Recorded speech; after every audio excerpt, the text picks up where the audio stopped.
హిందువులు జరుపుకునే అతి పవిత్రమైన పండుగల్లో శివరాత్రిదే మొదటి స్థానం.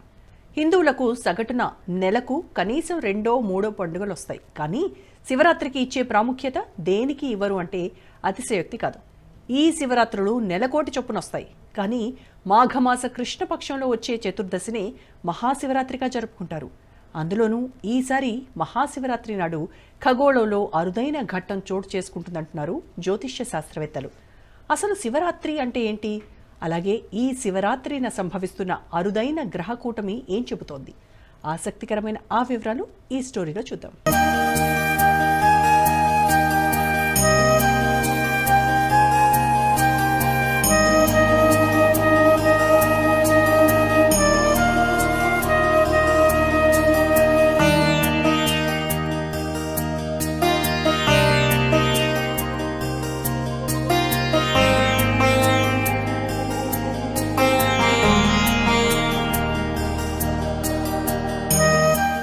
శివరాత్రికి హిందువులు ఎందుకు ప్రాధాన్యతనిస్తారో తెలుసుకోవాలంటే దసరా గురించి తెలుసుకోవాలంటారు కొందరు పెద్దలు. దసరా పర్వదినాల్లో విజయోత్సవాలతో ఊరేగుతుంటే శివరాత్రి సమయంలో మానసిక ఆనందం కోసం, ఆధ్యాత్మిక అభివృద్ధి కోసం భక్తులు బాటలు వేసుకుంటారు. శివరాత్రి మనసుకు సంబంధించింది అయితే నవరాత్రులు శత్రువు మీద విజయం కోసం పడే ఆరాటం అన్నమాట.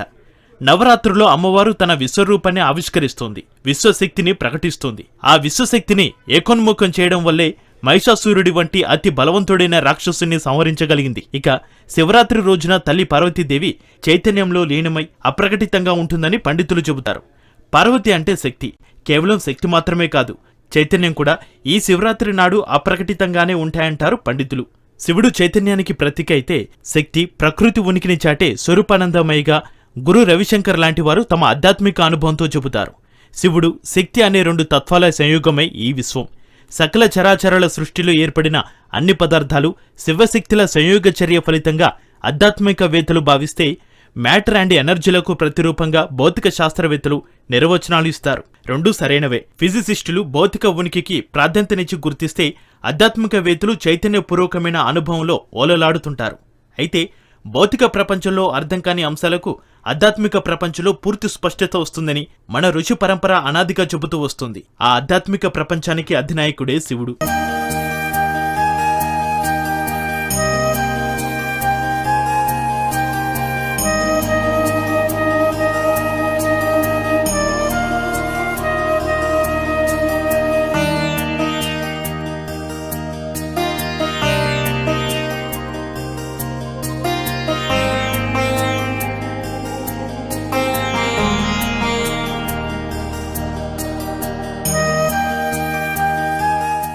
శివుడు అనగానే పురుషుడు అనే భావం స్ఫురిస్తుంది.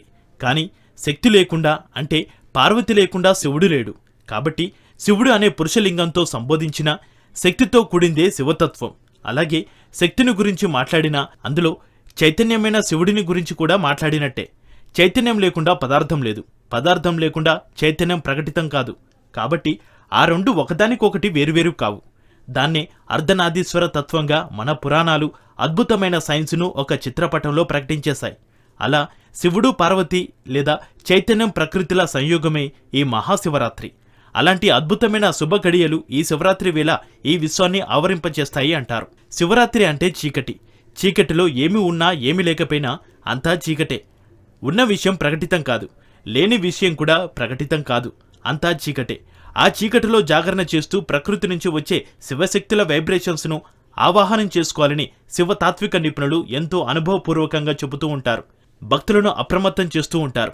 నిద్ర రాకుండా ఉండడానికి, శివ పార్వతుల ఆశీస్సులు పొందడానికి ఉపవాసాలు చేస్తారు, శివనామస్మరణ చేస్తారు, శతనామాలు పఠిస్తారు, అభిషేకాలు చేస్తారు, ధ్యాన మగ్నులై ఉంటారు, లింగ పూజలు చేస్తారు, శివార్చనలు, శివునికి నైవేద్య అర్పణలు చేస్తూ ఆ రాత్రంతా ఖగోళంలోని గాఢంధకారం నుంచి అజ్ఞాతంగా వచ్చే శక్తిపాతాన్ని ఒడిసి పట్టుకుంటే అది శివుడు చేసే ఆనంద తాండవానికి అనుభవంలోకి తెస్తుంది అంటారు. దీన్నే సూక్ష్మంలో మోక్షం అన్నట్టుగా శివ పార్వతుల కళ్యాణం పేరుతో పామరజనం పవిత్రంగా ఉంటూ అర్ధనాదీశ్వరుడి ఆశీస్సుల కోసం ఎదురుచూస్తారు.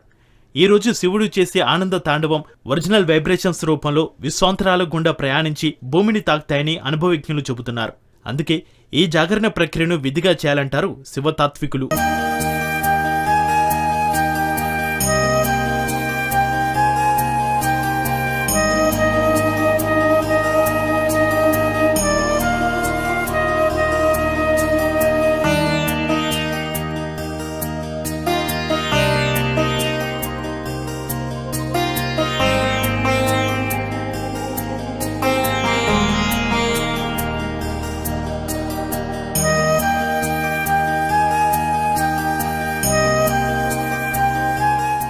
ఇక ఈ మహాశివరాత్రి రోజు ఖగోళంలో ఓ అరుదైన కూటమి ఏర్పడుతుంది అంటున్నారు జ్యోతిష్యవేత్తలు. 144 ఏళ్లకు వచ్చిన అరుదైన కుంభమేళ సందర్భంగా ఈ గ్రహ కూటమికి ప్రత్యేకత ఏర్పడింది అంటున్నారు. ఖగోళంలో ఉన్న ప్రతి గ్రహం కూడా దానికంటూ ప్రత్యేకమైన వైబ్రేషన్స్ దృష్టి కలిగి ఉంటుంది.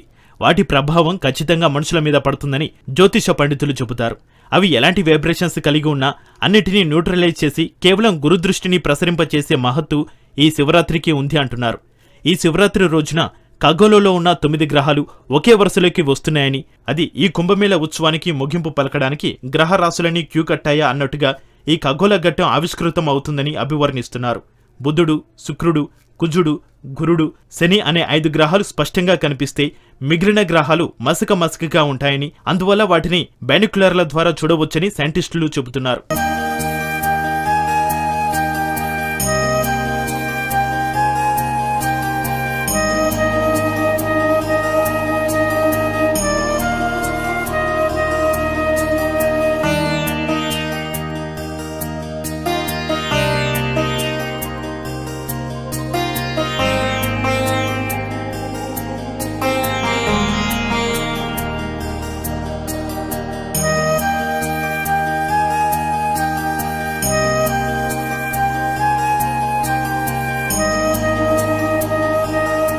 ఈ శివరాత్రి రోజు ఎవరు ఎక్కడ ఉన్నా శివభక్తులందరూ శివధ్యానంలో గడపాలని, విశ్వంతరాల్లో ఉండే పరమాత్ముడి చైతన్య కిరణాలను సంపూర్ణంగా అందుకోవాలని, ఆస్వాదించాలని పండితులంతా ఘోషిస్తున్నారు. అన్ని శివరాత్రులు ఒక ఎత్తైతే కుంభమేళతో కలిసి వచ్చిన ఈ మహాశివరాత్రి మాత్రం జన్మకో శివరాత్రిగా పేర్కొంటున్నారు.